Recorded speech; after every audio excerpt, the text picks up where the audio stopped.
கடந்த 2 மாத காலங்கள் தொடர்ச்சியாக ஐயா அவர்கள் நம்ம சொன்ன மருத்துவ முறைகளை ஃபாலோ பண்ணி ஐயா அவர்களுக்கு இப்போ அடைப்புகள் எல்லாமே சுத்தமாக கரைஞ்சி இப்போ நார்மலாக இருக்குது. ஐயா வணக்கம். ஐயா வணக்கம் ஐயா. ஐயா உங்களுக்கு என்ன ப்ராப்ளத்துக்காக இங்கே வந்திருந்தீங்க? சார் 4 அடுப்பு இருந்துச்சு, ப்ராப்ளம். நெஞ்சிலாம் வலிச்சிச்சு. இப்போ இந்த 2 மாதத்துக்கு முன்னே இந்த மருந்து வாங்கி சாப்பிட்டு இந்த அடுப்புங்க நல்லா இருக்குது. இப்போ ஒன்றும் இப்படி இல்லை. மூச்சு வாங்குச்சு, இப்போ மூச்சு வாங்கலை. எதுவும் நடக்கும்போது மூச்சு வாங்குது அப்படின்னு சொன்னாரு. மூச்சு வாங்குது, தொண்டை எரியுது, அதுக்கு தூரம் நடக்க முடியலன்னு சொன்னாரு. அதுக்கப்புறம் இங்கே மருந்து எடுத்துட்டு ஃபர்ஸ்ட் மந்த் மருந்து நடக்கும்போது தொண்டை பரவாயில்ல, நல்லா இருக்குன்னு ஃபோன் பண்ணி சொன்னாரு என்கிட்ட. மருந்து எடுத்தனால நல்லா இருக்காரு. இப்போ 2வது மாதம் மருந்து எடுத்துட்டு ரிப்போர்ட் எடுத்துருக்கீங்க? ஆமாம், 2வது மாதம் மருந்து எடுத்துட்டு இசிஜி ரிப்போர்ட் எடுத்துங்க. ரிப்போர்ட்டில் வந்து ஹார்ட் ப்ராப்ளம் எதுவும் இல்லை அப்படின்னு சொல்லிட்டு ரிப்போர்ட்டு சொல்லுது. அடைப்பு எதுன்னு சொல்லிட்டாங்க.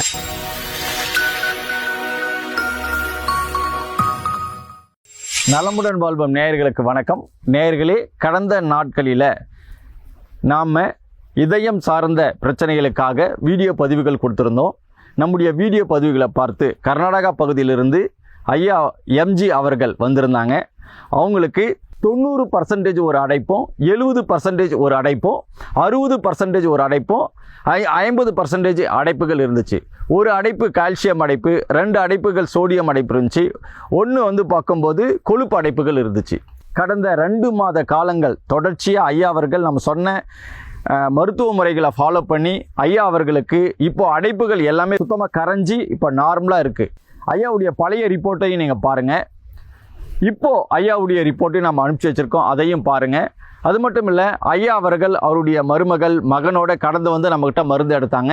இப்போ அவர்கள் ரொம்ப சந்தோஷமாக இருக்கிறதையும் கூட நமக்கு ஒரு வீடியோ பதிவுகளாக கொடுத்து, ஏன்னா நிறைய மக்கள் நம்ப மாட்டேங்கிறாங்க, அவங்க நம்பணுன்றதுக்காகத்தான் இந்த வீடியோ பதிவுகளை கொடுக்குறாங்க. நீங்கள் பார்த்து பயன்பெறுங்க. ஐயா வணக்கம். ஐயா வணக்கம் ஐயா. ஐயா உங்களுக்கு என்ன ப்ராப்ளத்துக்காக இங்கே வந்திருந்தீங்க? சார் 4 அடுப்பு இருந்துச்சு, ப்ராப்ளம். நெஞ்சிலாம் வலிச்சிச்சு. இப்போ இந்த 2 மாதத்துக்கு முன்னே இந்த மருந்து வாங்கி சாப்பிட்டு இந்த அடுப்புங்க நல்லா இருக்குது. இப்போ ஒன்றும் இப்படி இல்லை. அதனால் உங்களுக்கு என்ன பிரச்சனை வந்துச்சு? தொண்டை எரிச்சல், ஹார்ட் அட்டாக் மாரி இதாகி அடுப்பு இருந்துச்சு சார். சரி சரி. இப்போ டாக்டருங்க என்ன சொன்னாங்க? டாக்டருங்க வந்து ஆஞ்சாகரா பண்ணிவிட்டு அடுப்புக்கு இது மாத்திரையிலே சரி போகுது அப்படின்னாங்க. நானும் வந்து நாட்டு மருந்து சாப்பிட்டுக்கிறேன். சரி சரி சரி சரி. மற்றபடி உங்களுக்கு ஆப்ரேஷன் பண்ணணும் அந்த மாதிரி ஏதாவது சொன்னாங்க சார்? ஆப்ரேஷன் பண்ணணும்னு சொன்னாங்க. இப்போ உங்களுக்கு நடந்தால் என்ன மாதிரி பண்ணிச்சோங்க? நீங்கள் நடக்கிறதோ இல்லை வேலை செஞ்சால் என்ன பண்ணோம்? ஒன்றும் இல்லை சார், நடந்தால் கொஞ்சம் வடவடப்பு வருது. இப்போ எல்லாம் பரவாயில்ல, நல்லா இருக்குது. மூச்சு வாங்குறது, இந்த தொண்டை கட்டம் மூச்சு வாங்கிச்சு, இப்போ மூச்சு வாங்கலை. எதுவும் இப்போ பரவாயில்ல, இப்போ நல்லா இருப்பீங்க? நல்லா இருக்கு. சரிங்க ஐயா. இப்போ வந்து பார்த்தீங்கன்னா நேயர்களே, நம்ம ஐயா கிட்ட கேட்டோம் அவருக்கு என்ன பிரச்சனை இருந்துச்சு அப்படிங்கிறத ஐயா சொன்னார். இப்போ வந்து பார்க்கும்போது அவங்க மருமகிட்ட நம்ம கேட்கலாம். பாப்பா, அவருக்கு எந்த மாதிரியெல்லாம் பிரச்சனை இருந்துச்சு? கொஞ்சம் பெயின், ஹார்ட்டில் பெயின் இருக்குதுன்னு சொன்னார். தொண்டை எரிச்சல் இருக்கிறது அப்படின்னு சொன்னார். இப்போது 2 மாதத்துக்கு முன்னாடி வந்தோம், அந்த நாட்டு வைத்தியம் பார்த்துட்டு அவங்க வந்து சார் சொன்னார் இந்த மாதிரி எடுத்துக்கிட்டால் சரியாக போகும்னு சொன்னார். அது கண்டினியூட்டியாக எடுத்துக்கிட்டதுனால இப்போ பரவாயில்ல, நல்லா இருக்காரு. நல்லா இருக்காரு. அந்த எரிச்சல் பரவாயில்ல, நல்லா இருக்காரு. சரி சரி. இப்போ வந்து பார்த்தீங்கன்னா உங்களுக்கு மருந்து திருப்தியாக இருக்கா? திருப்தியாக இருக்கு. சரிம்மா. இப்போ அவங்க மருமக பேசுனாங்க. இப்போ அவருடைய மகன்கிட்ட கேட்கலாம். பிரதர், இப்போ அப்பா எப்படி இருக்கிறார் பிரதர்? இப்போ வந்து ஃபர்ஸ்ட்ல வந்து ரொம்ப கஷ்டப்பட்டார் நடக்கிறது. நடக்கும்போது மூச்சு வாங்குது அப்படின்னு சொன்னாரு. மூச்சு வாங்குது, தொண்டை எரியுது, அதுக்கு தூரம் நடக்க முடியலன்னு சொன்னாரு. அதுக்கப்புறம் இங்கே மருந்து எடுத்துட்டு ஃபர்ஸ்ட் மந்த் மருந்து எடுக்கும்போதே வந்து தொண்டை எரிச்சல் பரவாயில்ல, நல்லா இருக்குன்னு ஃபோன் பண்ணி சொன்னார் என்கிட்ட. நல்லா இருக்காரு. மருந்து எடுத்தனால நல்லா இருக்காரு. இப்போ 2வது மாதம் மருந்து எடுத்துட்டு ரிப்போர்ட் எடுத்துருக்கீங்க? ஆமாம், 2வது மாதம் மருந்து எடுத்துட்டு இசிஜி ரிப்போர்ட் எடுத்துங்க. ரிப்போர்ட்டில் வந்து ஹார்ட் ப்ராப்ளம் எதுவும் இல்லை அப்படின்னு சொல்லிட்டு ரிப்போர்ட்டு சொல்லுது. அடைப்பு எதுன்னு சொல்லிட்டாங்க. சரி ஐயா, இப்போ நீங்கள் எந்த மாதிரி மருந்து எடுத்தீங்க? உங்களுக்கு எந்த மாதிரி மருந்து நீங்கள் வந்து யூஸ் பண்ணீங்க? ஐயா, அந்த மருந்தை நீங்கள் எப்படி சாப்பிட்டீங்க? சார் காலையில் ஒன்று, சாயந்தரம் ஒன்று. கையில் உள்ளங்கையில் கொட்டி இல்லைன்னா கொஞ்சம் இது போட்டு சாப்பிடணும், நக்கணும் சார். நக்கி சாப்பிட்டு சுடுதண்ணி என்ன குடிச்சிங்க? சுடுதண்ணி குடிச்சிங்களா? சுடுதண்ணி சார், சுடுதண்ணி குடிச்சிங்க. சரி ஐயா, இப்போ இந்த 2 மாசத்துல நீங்கள் மருந்து எடுத்த பின்னாடி இப்போ வந்து பார்த்தீங்கன்னா உங்கள் குடும்பத்தில் இருக்கிறவங்க சந்தோஷப்படுறாங்களா? ஆமாம் சார், சந்தோஷப்படுறாங்க.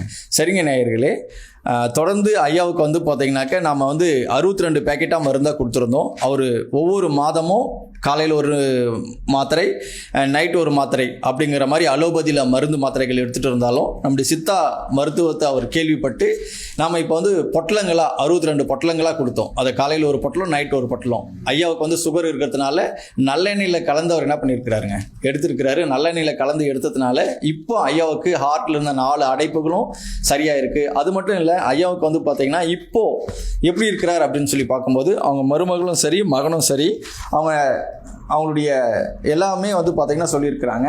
இப்போது அவங்களுடைய பழைய ரிப்போர்ட்ஸ் இப்போ வந்து பார்த்திங்கன்னா அவங்ககிட்ட பழைய ரிப்போர்ட்ஸ் இருக்குது. அந்த பழைய ரிப்போர்ட்டை வந்து பார்த்திங்கன்னா நீங்கள் பார்க்குறோம். இப்போது அவங்களுக்கு ஒரு 2 மாதங்களுக்கு பிறகு இப்போ நாம் வந்து பார்த்திங்கன்னா அவங்கள வசிக்கிற பகுதியில் அவங்க ரிப்போர்ட் எடுத்தாங்க. அந்த ரிப்போர்ட்டில் வந்து பார்க்கும்போது அவங்களுக்கு இருக்கக்கூடிய பிரச்சனைகளும் சரி எல்லாமே வந்து கம்மியாக இருக்குது அப்படிங்கிறத மென்ஷன் பண்ணியிருக்கிறாங்க. அதே போல் அவங்கள வந்து நம்ம ஒரு சிடி ஆஞ்சியோகிராம் பண்ணி பார்க்க சொல்லியிருக்கோம். அதுவும் வந்து பார்த்திங்கன்னா பண்ணி பார்த்து அவங்க இப்போ ரொம்ப நல்லா இருக்கிறாங்க. அந்த 4 அடைப்புகள் இல்லாமல் இப்போ அவங்களுக்கு வந்து பார்த்திங்கன்னா ஜஸ்ட்டு வந்து ஒரு சைனஸ் தொந்தரவு மாதிரி தான் இருக்குது அப்படிங்கிற மாதிரி ரிப்போர்ட் வந்திருக்கிறத கூட நம்ம இப்போ பார்க்க முடியுது, அடைப்புகள்லாம் கிளியர் ஆகி. சரிங்க ஐயா, இப்போ நேயர்களுக்கு நீங்கள் என்ன சொல்கிறீங்க? இதை எல்லாரும் வாங்கி எடுங்கன்னு சொல்கிறீங்களா? நெஞ்சு வலி பிரச்சனை இருக்கவங்க இதை வாங்கி எடுங்கன்றீங்களா? என்ன சொல்கிறீங்க? வாங்கி எடுக்கணும்னு தானே சார் சொல்லணும். சரிங்க ஐயா, நீங்கள் நல்லா இருக்கீங்க. நல்லா இருக்கு. அதே மாதிரி உங்களை மாதிரி பாதிக்கப்பட்டிருக்கோம் வாங்கி எடுத்தா நல்லா இருப்பாங்க. சரிங்க, நன்றி ஐயா.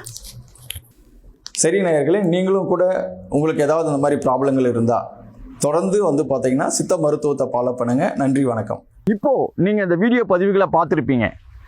இப்போது இந்த இதயம் சார்ந்த பிரச்சனைகள் அப்படின்னு சொல்லி பார்க்கும்போது 3 வகையான அடைப்புகள் இருக்குது. கால்சியம் அடைப்பு, சோடியம் அடைப்பு, கொழுப்பு அடைப்பு. அதே போல் இதயத்தில் ஓப்பன் ஹார்ட் சர்ஜரி பண்ணியிருந்தாலோ அல்லது ஸ்டெண்ட் வச்சுருந்தாலோ இதயத்தில் அவங்களுக்கு ஹார்ட்டுடைய பம்பிங் இஎஃப் என்று சொல்லக்கூடிய அளவு குறைஞ்சிக்கிட்டே வரும்.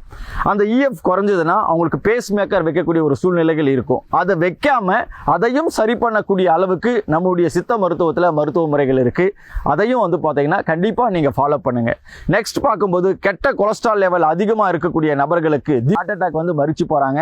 அந்த கெட்ட கொலஸ்ட்ரால் குறைக்கிறதுக்கும் உடல் எடையை குறைக்கிறதுக்கும் கூட இதே மருத்துவ முறைகளை நாம் ஃபாலோ பண்ணுறோம். இந்த மருத்துவ முறைகள் நம்முடைய வாலிப பிள்ளைகளை நாம் இழந்துட்டு நிறைய விதவைகள் எனக்கு இருக்கிறாங்க. அந்த சூழ்நிலைகள் கடந்து போகாமல் இருக்கணும்னா கண்டிப்பாக இந்த வீடியோ பதிவுகளை நீங்கள் பயன்பெறது மட்டும் இல்லை, அநேகர் பயன்படக்கூடிய ஷேர் பண்ணுங்கள்.